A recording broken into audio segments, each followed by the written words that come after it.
சட்டப்பேரவை தேர்தலில் திருச்சி மற்றும் அரியலூர் மாவட்டங்களில் உள்ள தொகுதிகளில் திமுக சார்பில் போட்டியிட விரும்புவோருக்கான நேர்காணல் இன்று காலை நடைபெற்றது.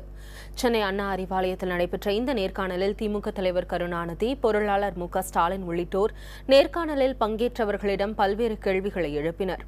திருச்சி மேற்கு தொகுதிக்கு விருப்பமனு அளித்திருந்த முன்னாள் அமைச்சர் கே.என். நேரு, திருச்சி கிழக்கு தொகுதிக்கு விருப்பமனு அளித்திருந்த அன்பில் மகேஷ் பொய்யாமொழி உள்ளிட்ட பலர் இந்த நேர்காணலில் பங்கேற்றனர். மாலையில் தஞ்சை, திருவாரூர் மாவட்டங்களிலிருந்து விருப்பமனு அளித்தவர்களுக்கான நேர்காணல் நடைபெறவுள்ளது. நீங்க கட்சியில பொறுப்புகளை கூட்டணி வேணுமா வேண்டாமான்னு கேட்டாரு. கூட்டணி தேவையில்லை, காரணம் கேட்டாரு. செயலற்ற என்ன காரணம்னு கேட்கும்போது இந்த ஜெயலலிதா அரசுடைய செயலற்ற தன்மை செயலற்ற தன்மைன்னு ஒரு காரணம் சொன்னேன். அதுக்கு நீங்க கூட்டணி அந்த இதுல தொகுதிக்கு புதுமுகமா கொடுத்தீங்கன்னா இளைஞர்கள் நல்ல வரவேற்பு இருக்கு. அதனால புதுமுகம் கொடுத்தீங்கன்னா வாய்ப்பு நல்லா இருக்கும், ஜெயிக்கக்கூடிய வாய்ப்பு கண்டிப்பா உண்டுன்னு சொன்னாங்க.